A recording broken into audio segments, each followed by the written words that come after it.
Hey everybody, it's Dr. Oob, and I'm in Westlake, Texas, where my practice is. But I wanted to give an update on the current test kit shortage. I don't know if you know, but there's massive underreporting of cases in America because our test kits are on extreme shortage, or I don't know if you can be short in something that was never created, we never even had any. We dug out 8 swabs from other kits that we use in the office for other reasons, and so these are the only kits we currently have. We have 8 test kits left, as you can see. And we've ordered from multiple companies expecting multiple deliveries, but there's obviously delays in shipping and delays in the lab, overburden and stuff. So I think the first advice I want to give you is don't believe the numbers you see on the media. There are numerous people that have symptoms and no ability to get tested. If I in my office don't have test kits, you can pretty much guarantee that your doctor in their small practice does not have test kits. Hopefully the hospitals and larger practices are doing better. These swabs are a nasal swab. They do have some oral swabs. I've got some notes. So just so you know, if you go for testing, you are getting swabbed up your nose and it doesn't feel too good. These test kits we've got here go to Quest, but there are a bunch of private lab companies that are all trying to run these tests.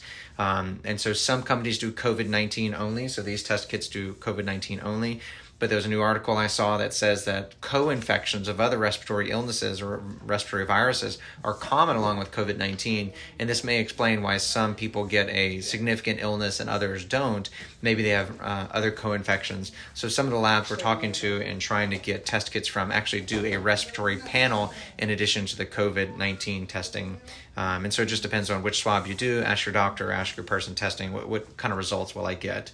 The concerning part is I still don't know the turnaround time. We have sent off 3 kits, I believe, already, and we sent the first one off, I believe, Tuesday, maybe Monday, and we haven't heard anything about the results, and the lab doesn't even show that it was even received, even though they did pick it up. So, once again, underreporting in America of cases because you don't have tests. You can't report on something you don't have a test for, and you can't report on something you don't have a result for. So, I think our reporting is drastically behind. The cost of the test is still unknown. I want to warn people because I've heard, and I've been watching too much in the news and politics. I've been trying to stay on the doctor side of things, but I've heard that everything in the political realm is saying, oh, these tests are free. This is not free, guys. There's no guarantee that this is free. At a time that there's a financial problem and most Americans struggling with finances right now and struggling with work and jobs and all that, you do not want unexpected lab bills. So I think we all deserve a right to know the cash price before we send it through insurance. Because remember, once it goes through insurance, you don't have a choice of what you have to pay on the other end. I would like to believe that our government is going to step up and enforce insurance companies to cover this. But insurance companies are going to be hurting just like you because they're going to have to pour out millions, if not billions of dollars into this shortage. So don't just believe that because someone on TV said that these tests are going to be free, that you're not going to get a bill. So what we're going to try to do with our practice is say, hey, here's the cash price for this test. If you want to pay for it up front, that's the price. You will not get billed on the back end. If you go through insurance, we have no control over what they're going to bill you. So sorry. And then of course, these are our 8 kits. We're waiting more just like everyone else in the nation is. So if you're symptomatic, you don't necessarily need to be tested. If you're feeling very ill, then you may want to be tested. But mainly, we want to save hospital visits, ER visits, doctor visits for people that are struggling with breathing issues, not just I don't feel well kind of things. So while the test kits are on shortage, you may not need to be tested to prove that you have COVID. I'm telling patients and my staff that if anyone has any symptom, I don't care if it's a runny nose, if it's a sniffle, it's a sneeze, if it's anything, you've pretty much guaranteed got COVID-19. Whether you do the test or not, you need to consider yourself as having COVID-19 and quarantining yourself for 14 days from the start of symptoms.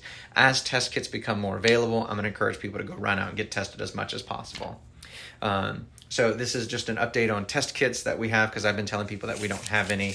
And I'll be doing a live Q&A at 2 o'clock and where's my watch? About an hour and 10 minutes. If you want the link to the Q&A, it's on my website. Go to oobmedical.com/COVID-19. No hyphen, just COVID-19. My last name is spelled O-U-B-R-E in case you can't read on Facebook. So go there, sign up. It'll automatically send you the Zoom link and we'll be recording it and sending out the recording later. If you want me to answer any questions on that Q&A, then you also need to send it to the email address that's provided once you sign up. So hopefully I'll see you guys there. And if not, you can watch it later. Bye.